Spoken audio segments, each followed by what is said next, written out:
When was the last time you took a leap of faith, trusting that everything is going to work out? Do you crave growth, or are you merely content with the status quo? If you want more out of your life, out of your career, and out of your relationships, you are in the right place. Take the leap and discover how to create a life by design rather than living it by default. Real success starts with you. Now here's your host, Colleen Biggs.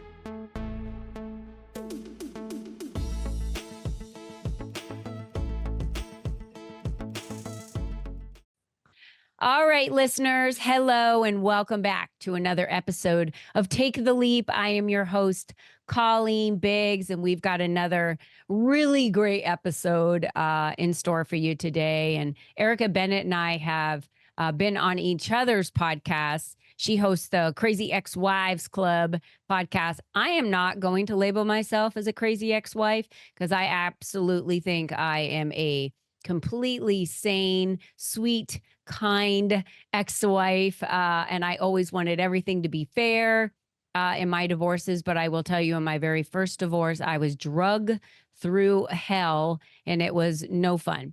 And no one deserves that. So today we're not only talking maybe a little bit about relationships and divorce. We'll touch on that a little bit, but really what we want to touch on is, how do you know you're ready? How do you know you're ready for a divorce, a relationship, a career change, to be a mom? All these big leaps that we take in our life. You know, this is the podcast called Take the Leap because we're talking about designing your life. And you may have been asking yourself week after week as you're listening to this podcast, that's great, Colleen. You've been sharing all of these ways we can design our lives, but I'm scared and I don't know if I'm ready. So Erica Bennett is here today. She's going to help you feel a little bit more at ease with understanding some of the questions you can ask yourself and what you need to do to prepare to know if you're ready. But before we get to Erica, I need to thank our sponsor, of course, of today's show, Beyond Basil Mobile Pizzeria. They're passionate about bringing the authentic flavors of Italy right to your event and wedding. Their mobile pizzeria is a culinary adventure on wheels where they craft artisanal pizzas using the finest ingredients and traditional Neapolitan techniques. Whether you're craving a classic margarita or looking to explore one of the unique flavor combinations, the skilled pizziolas are here to create mouthwatering pizzas that will tantalize your taste buds. With their commitment to quality and exceptional service, they aim to provide an unforgettable dining experience for every one of your guests. You can explore their menu and book your next event and follow them on Instagram at Beyond Basil Pizza. They have an amazing brand out there. And you can embark on your next pizza journey like no other with Beyond Basil Mobile Pizzeria. So go to beyondbasilmobilepizzeria.com, and that's where you're going to find all their information. All right, Erica, here we go, girl. I want you to meet Erica. She's a global training guru and coach whose wavering passion lies in helping you break free from the chains of fear that are holding you back. Fear. God, we need to break that down because, you know, face everything and rise is my version of the fear, but other people's, it just completely debilitates them. So we're going to talk about that. With over 2 decades of experience in training and coaching, Erica has honed her unique woo and do approach. I love that. Blending the mystical with the practical to empower you to align with your deepest desires and take confident strides towards success. Like I said, she's the host of the Crazy Ex-Wives Club podcast. You got to go follow her on Instagram because she's got some crazy stuff going on out there at the Crazy Wives Club on Instagram. Yeah, she gets a lot of sparks going. She shares her own divorce journey, offers hope and support to those facing similar challenges, and with expertise in behavior training, healing, and personal growth, Erica guides you through separation or divorce, empowering you to transform pain into purpose. Hi, Erica. Hello. You know, I would still say you get to be part of the Crazy Ex-Wives Club because you're the good kind of crazy. I am. Accepting, understanding, love and abundance, right? Like we're all crazy, but we should not be crazy in the Slash and Tires country music kind of way. Like we need to be good crazy. Love, I will tell you, understanding. Yeah, I am who I am, right? The situation in one divorce made me crazy because 100%. it was never let up, like kept coming at me, kept coming at me, kept dragging me to court. This thing went on for 6 years.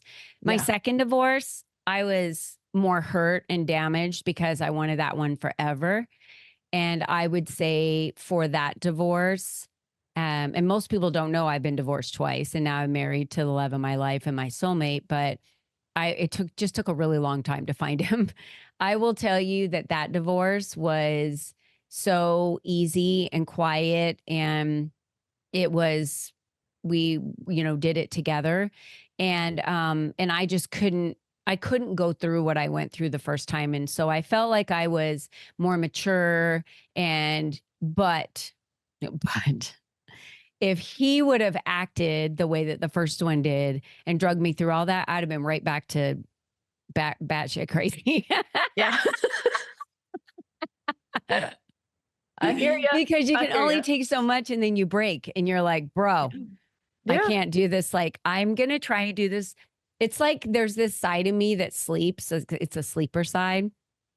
That is that like fierce mom that will like break anything in half if you come after my child, that will like bury you if you attack me, that will like, and so I have all these skills and I've got a lot of training. I'm a black belt. I've got, self-defense training, all this other stuff. I just kind of tuck them away and they really never need to come out unless I am fully pushed to the point where I feel like it's going to be a bad day. Then the bad day is not going to be about, it's going to be for you. It's kind of where, like I'm like that person. Like you don't want that person to wake up and come out because I feel like I just am sweet and kind and I want to love everyone. And that's who I really am in my natural state. Yeah. It's like a mama bear. They're like, just don't mess with her when she's with her cubs because she's kind and she'll let you watch her and, look at her cubs and they'll walk around you. And honestly, that she won't attack you at all until you come after one of her babies and then it's over. Yeah. And that's how it should be, right? None of us should have to go all the way into aggressive fighting, physical or in the court system, right? That just means that we're way, way out of line. Oh, yeah. And so we have all these other tools. As a human, we have all these other tools, right? And we can speak, we can rationalize, we can logically think through problems. And guess what?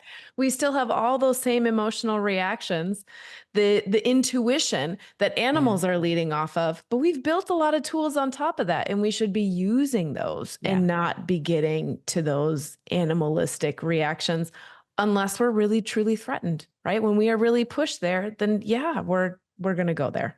I've taken on breathing a lot lately. I notice it more and more because it's like part of my life where when I'm starting to feel like, oh my gosh, I have all these things I have to get done in the next 15 minutes. Like my husband and I have a whole bunch of things lined up today and we have to be at the airport by 4:30 to catch a plane. And I'm like, I still got to pack. I still have to, and I find myself just like, just breathing and thinking like, okay, it doesn't matter. You got to calm your central nervous system. You got to bring it all back down into sync. So when we're talking about woo and do, I just want to know, when did that happen? Because you had like some pivotal moments in your life that shifted. So I want to really share that with the audience and help them get to know you better before we start talking about how do you know you're ready? Because I think your story has a lot to do with how you know you were ready to do what it was that you were ready to do. And every step moves you down your path. For a lot of years, I thought I was off my path. I was like, oh, I got to get back on my path. How do I get back on my path? And the reality is we are always on our path. We're always moving towards what we want. But my story, right? I've always loved self-development. We'd go to the library as kids, and where was I in like the craft section and the learning section and the what else can I learn and do and pick up? Oh, yeah. Okay. And then you get through high school and I'm highly competitive. I really had the perfectionist streak in me, but I also was a big procrastinator. Learned later in life about something called high performing anxiety. If you haven't heard of that, right? High performing anxiety means we have enough anxiety that motivates us to get stuff done to be the good child and the top performer and don't disappoint anybody, because if you do, they might not love you. That's high performing anxiety. And it motivated me for a lot of years. I also achieved everything I ever set my sights on. Whatever I wanted, I got, born and raised small town Wisconsin. I wanted to go to school in California. Did I apply to Wisconsin schools? Sure. But I was like, I'm going somewhere else. And I did, right? And when I wanted to move out and when I wanted a job and when I wanted whatever. So I had learned very easy the do part of life. I knew how to work hard. I knew how to line up the behaviors. I knew how to break it down step by step. I knew, then you get married, you have a kid. So now it's like managing all those timelines, right? I was the Pinteresting crazy mom who was making the homemade crafts and freezer meals for 30 days and all of the things, right? I knew how to do what needed to be done so that I could stay productive. And I had lost connection with the woo. I had lost connection with my emotions. I had lost connection with the ability to control my emotions, which was the biggest part. Okay. Now I am a fire nature.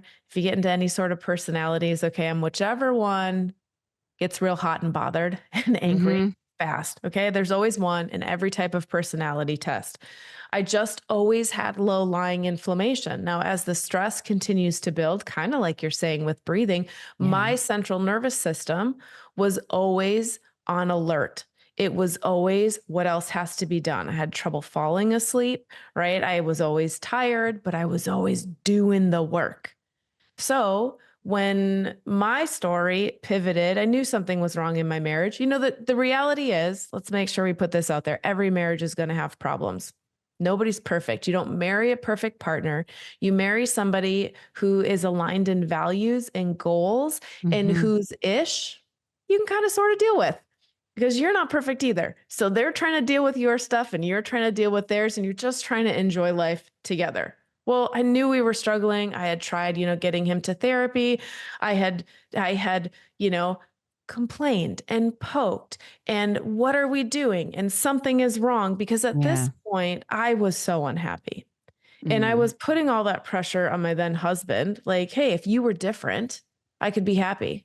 I'm not happy because you're being annoying and you're not helping me and you're not doing this. And all that does is give away your power to somebody else. The blame game. Yep. Yeah. And I was resentful and blaming him and overworked and overstressed, right? And I pretty much wanted an assistant. I want somebody to come in and do the things that I dictate and tell you to do so that my life can run on track.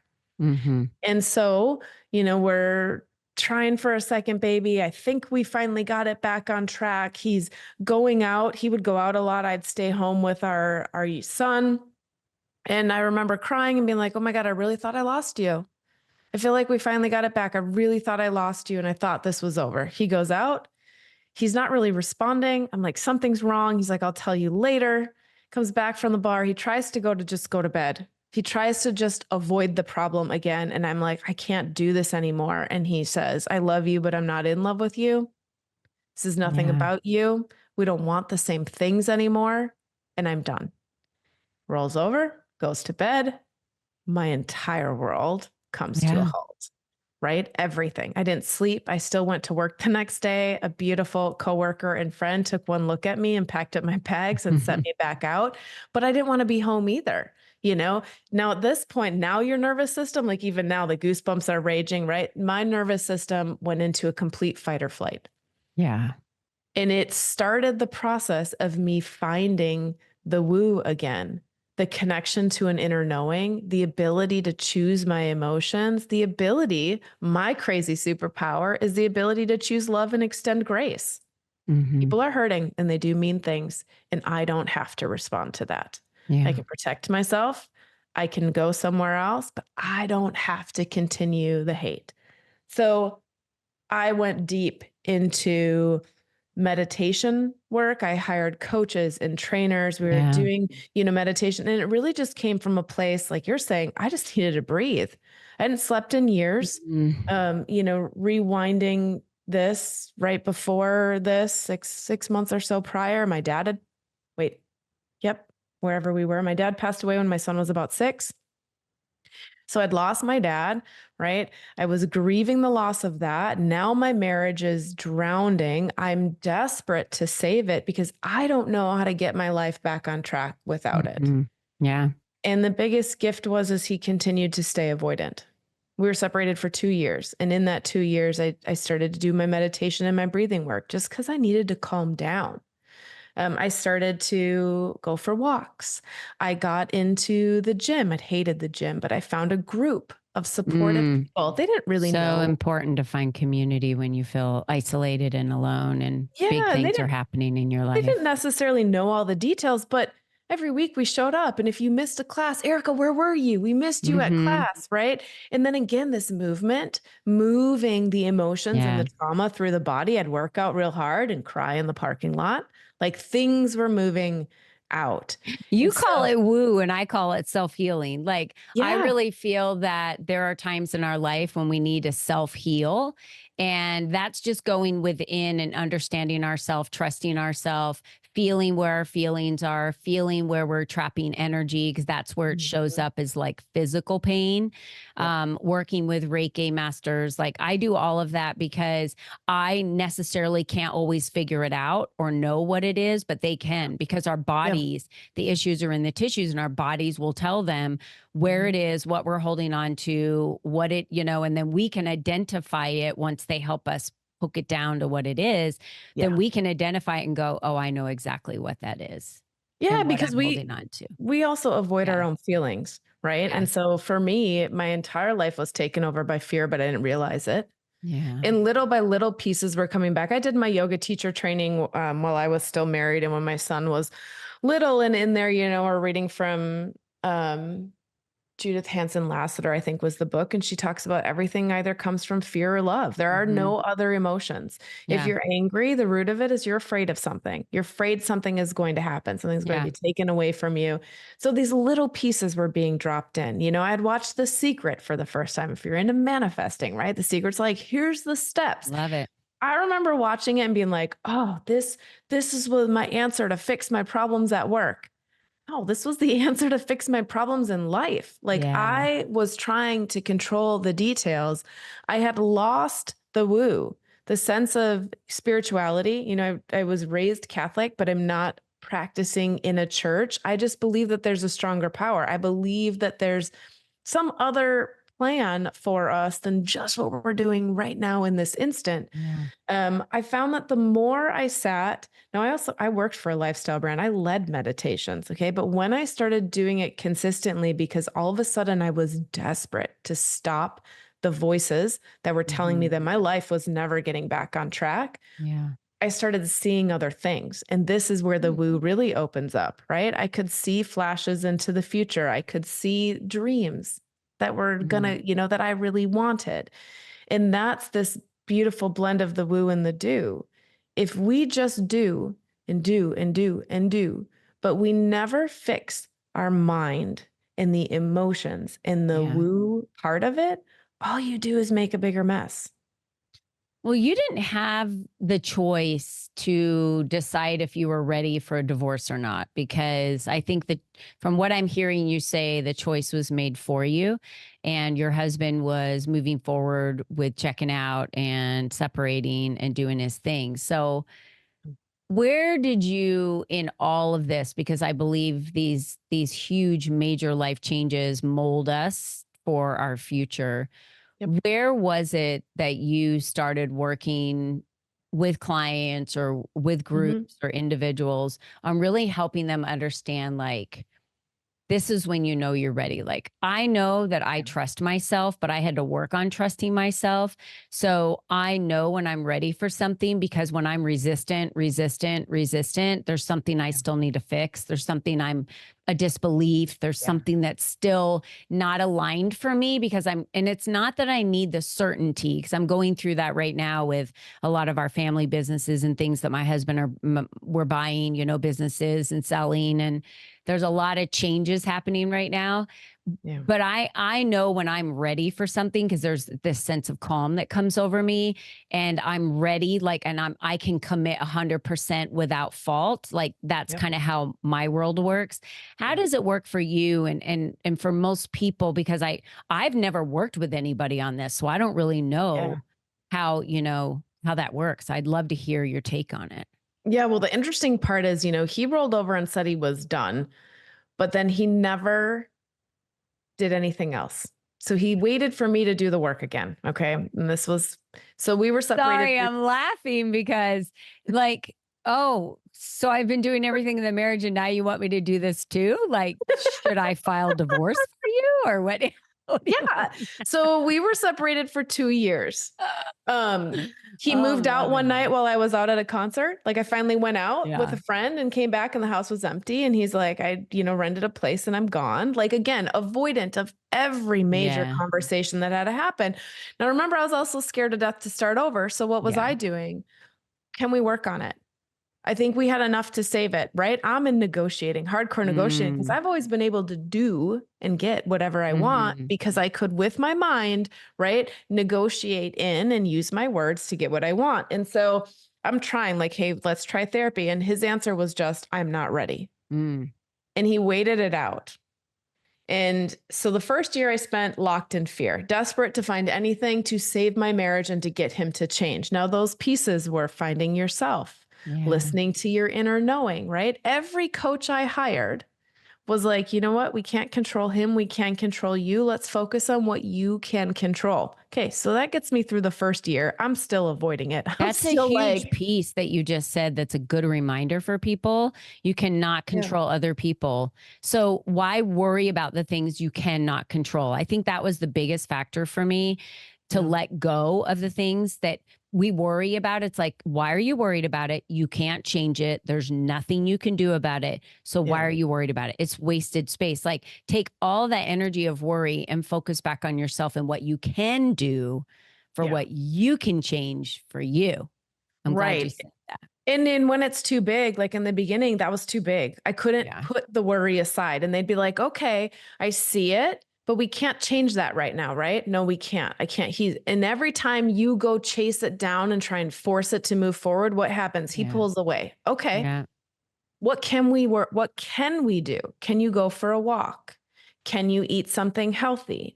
Can you journal this out? Right. So they would continue to shift me back to what can you do? Now we get to year 2. Now in year 2, what's happening? I'm finding myself. The world's starting to look different.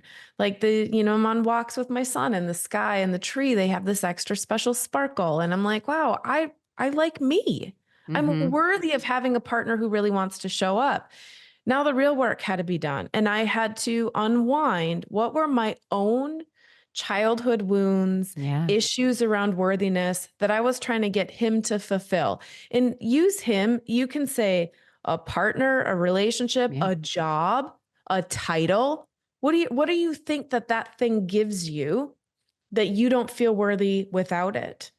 And it started to be these conversations. Hey, I really want, you know what I want for a 4th of July holiday? I want a partner who wants to come take our son to 4th of July fireworks, even though it's crazy and even though the parking's a mess.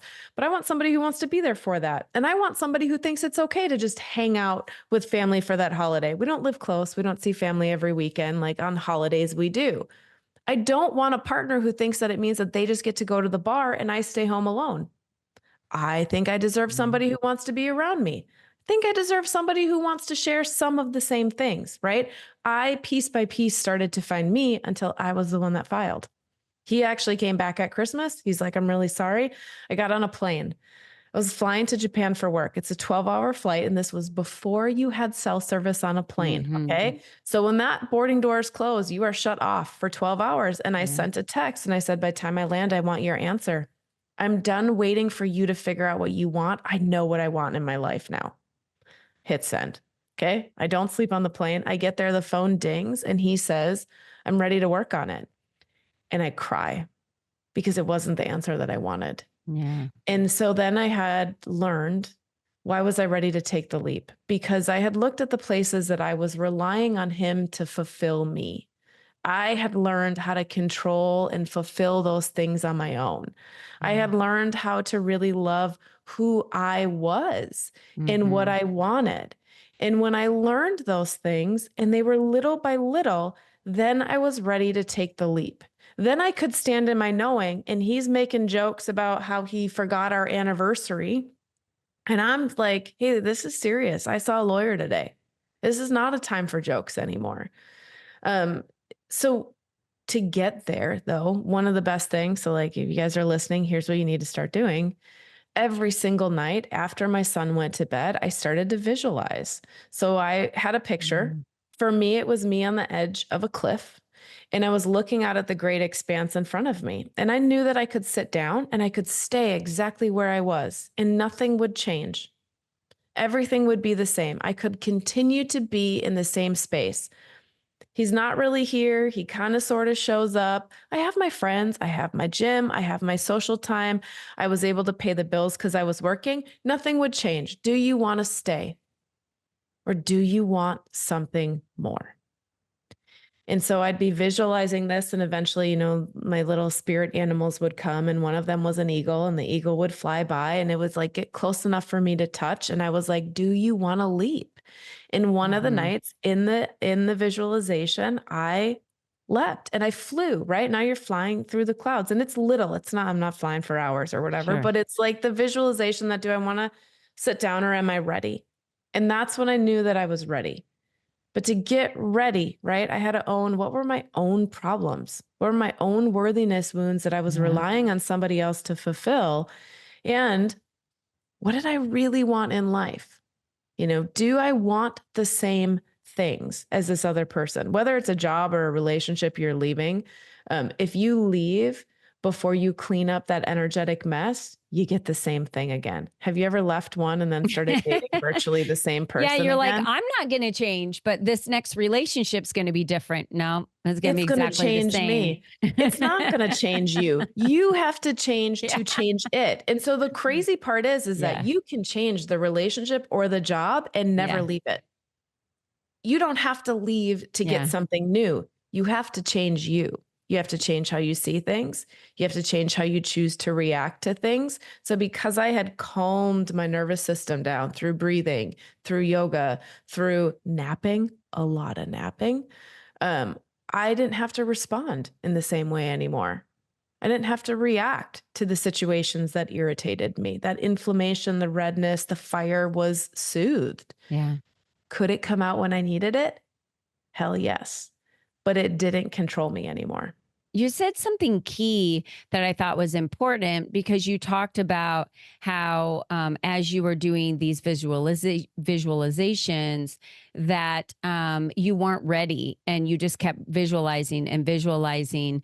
And once you had done the work, you had made the decision and knew when you were ready, because you were then ready to leap. And we have to focus on changing ourselves, because if you just keep doing this, you said, I could just stay where I am. And is this where I want to stay? So that's the biggest question for today, I think, for the listeners, is where you are today and what's going on in your life. Is that satisfying? Are you good with that? Or are you saying, I want more, I want changes, I'm not happy anymore? It doesn't just organically change. You have to start working on you, and then the situation will change. So I think the problem is we try to start working on the situation to change first before we look in the mirror thinking everything on the outside needs to change. Oh, I'm good. But no, it's not. We need to focus on us to change, and then the outside, because what we create on the inside, the outside is just a reflection of that. So you can't change the outside without changing the inside. No, and we think that, oh, well, like let's use a less intense one. Oh, if my job were different, I'd be happier. Oh, actually, that's not, no. You don't leave a job at that point. That is not when you leave. It's the truth. Yeah. Like you've got to change you. Like if you want this other position and you think you're going to be happier in that position just because the people are going to be different, the atmosphere is going to be different. It may be, if you're moving from, working on an assembly line to working at Disneyland, there's going to be a big difference in an atmosphere and an environment. However, if you don't change, what happens is you start recreating everything in the outside world exactly the way it was before because you never changed. Yeah. And you might be the one who's poisoning the pool. Like if Disneyland might be the happiest place on earth, and then you get a job there and all of a sudden you're complaining, making everybody miserable. What has to happen and this and that. And all of a sudden what happens? You're right. And all of a sudden everybody's crabby. Yeah. So my thing is, and this is the key to the woo and the do. Do not do until you line up the energy. Yeah. Do not do. So you can stay exactly where you're at, and you need to clean up your own mess first. And once you clean up your own mess, now a couple things will happen. The situation you're in will change to match you, or a new situation will show up to match the new you. But throwing things away, thinking that, it's easier to start over. That is not the answer. It is work either way. It is work if you stay. It is work if you go. So why not do the work now to see if the place you're in can actually evolve to meet you and what you want? Yeah. It's interesting. My husband and I, when we met and got married 16 years ago, we had both been doing work. We had both made decisions. We had both decided on how we wanted our lives to look, who we were going to be, which was exactly ourselves stripped down. And whoever we met, they were going to love us exactly the way we were. And when we met each other, it was what we both wanted. And we were both looking for the same things in life. But there's no way our paths could have crossed any earlier, because neither one of us would have been ready for the other person, and it wouldn't have worked. So I do think it's so important that great things come when you focus on getting everything lined up for yourself. It's crucial, and it's important, and it's really key to what we're talking about today. And how you know you're ready is because you've done the work, and you're going to know you're ready for that next step. But you've got to start with trusting yourself. So you've got to follow this crazy lady, Erica, at the Crazy Ex-Wives Club on Instagram. You can find her at the crazyexwivesclub.com. And you have a quiz. What's the quiz? Yeah, so it's called Finding Your Way. Are you? Finding Your Way Forward. Where are you? What phase are you? Here we go. This is the beginning. Divorce. This is the beginning, the Crazy Ex-Wives Club, and you get to click on the quiz. What phase are you? Yeah. And so it takes you through, there's 3 phases, right? Do I stay or do I go? Who am I now that I made a decision? Yeah. And how do I thrive in my new normal? So where are you? Because within each of those phases, there are things, mindsets that you need to line up to, and then action to take. And so and the quiz was meant to make you laugh, right? Because we get so serious. Like sometimes I use song lyrics in there. I'm like, are you, like one of the question is like, are you sleeping single in a double bed? Right? That's from an old country song. Like silly things like that. Okay. But it gets you to the point of knowing what phase you're in. And then, here's the other piece. I don't withhold the information. It'll tell you what phase you're in, whether or not you put your email in there. If you want the little tip sheet that guides you through each of the 3 phases, drop your email into it. It'll send it over to you. And now you've got 3 specific activities, things that you can do to help you get lined up. Because if you're really, really balled up, you have, indecision going on. Am I making the right choice or not? Sure. You can't make any choice. And so we got to start somewhere, kind of like I do want to go back to your breath. Breathing is the only conscious choice you have to affect your central nervous system. You can't tell your heart to slow down. You can't tell your anxiety to stop. You can't tell yourself to stop worrying. You can tell yourself to take 5 deep breaths. You can tell yourself, take those deep breaths. What are 5 things I see in my room? Use your senses. What do I see? What do I smell? What do I hear? Brings you back to the present moment. Now your logical mind is back on track. Now you're like, oh, like today, you're going to take your 5 deep breaths and be like, oh, I have a list of things. One thing at a time, I'm going to tick off my list. Okay. Breathing, one thing at a time. So go take the quiz, figure out where you're at, get the handout. That's why I think my cold plunge works so well. I don't have a cold plunge at my house that I can just jump in anytime I want, but it's when you get into a cold plunge, you're forced to breathe pretty heavily to start because your body's kind of in shock a little bit and it's trying to regulate itself. So you're really forced to bring in the internal breath and blow it out, and deeper breaths and blow it out. And all of that breathing helps just calm you down to where your body just is in a mode where it's relaxed in the water, and then it doesn't hurt anymore. There's no pain, there's no tingling. And you just kind of I forget that I'm like in really cold water because my body starts getting used to it. And then I'm calm to the point where I can grab my phone now and I can like take a photo or laugh at a friend who's in another pool next to me and we can talk. But don't even try to have a conversation with me for the first 20 seconds I'm in the water, at 37 degrees, because all I'm doing is focusing on a point, saying, I can do hard things. I can do anything. I can do hard things. And I'm breathing and I'm breathing. And so I think whenever we come up on these big mountains and these challenges, right, I always say you're the only you that's ever been, you're the only you that's ever going to be. So nobody's going to just come to your rescue. Coaches are there to guide you, not rescue you. They're not pulling you out from the burning building or the cold frozen water. We need to get ourselves out of that. So what tools can you use? And I love that tool and the tips that you're giving. It's really kind of a starting point of what we can use to be able to get ourselves to focus, to see clear, because the fog is real. And when the fog is real and you have no clarity, that's when you need to really kind of start working on yourself to get there. So Erica, today's been a fun conversation. I really enjoyed it a lot. Yeah, absolutely. Well, thank you for having me. It was really fun. You guys keep breathing one step at a time, right? Nobody climbed the staircase by jumping the whole thing. No. So focus. No. Power of focus. And the first time I went in a cold plunge, I could barely make it 90 seconds. And I was tense the whole time, waiting for her to count it down. And the second she said 90 seconds, I jumped up and got out. Now I had her doing videos last time. We set it for 3 minutes, and my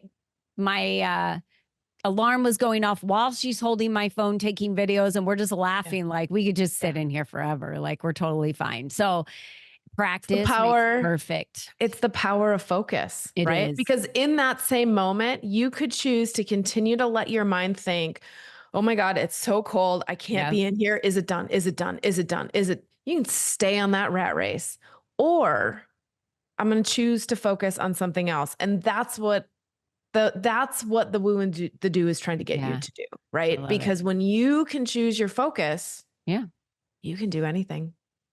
Well, today was an extra long episode, and I'm so glad Erica was here. It was so worth it. The conversation needed to be had, and everything you brought up is so true. So for all of you that have been listening to these episodes week after week, and you're like, there's all these things I want to do, and you talk about designing your life, but I just never know if I'm ready. Today's a good episode for you to dive into.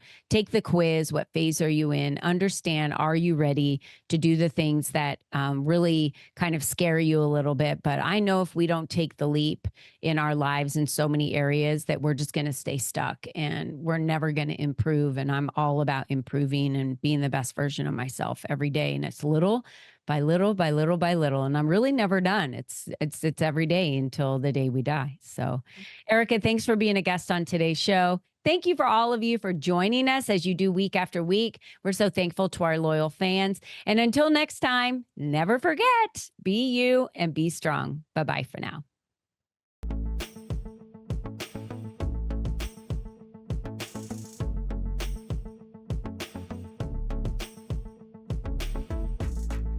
Thank you for joining us on this journey of self-discovery, where you learned the tools to create a life by design. Remember, you are the only you there is, and you are the only you that will ever be. Be you and be strong, because you are brilliant, and the world needs you at your best. We cannot wait for you to join us again next time.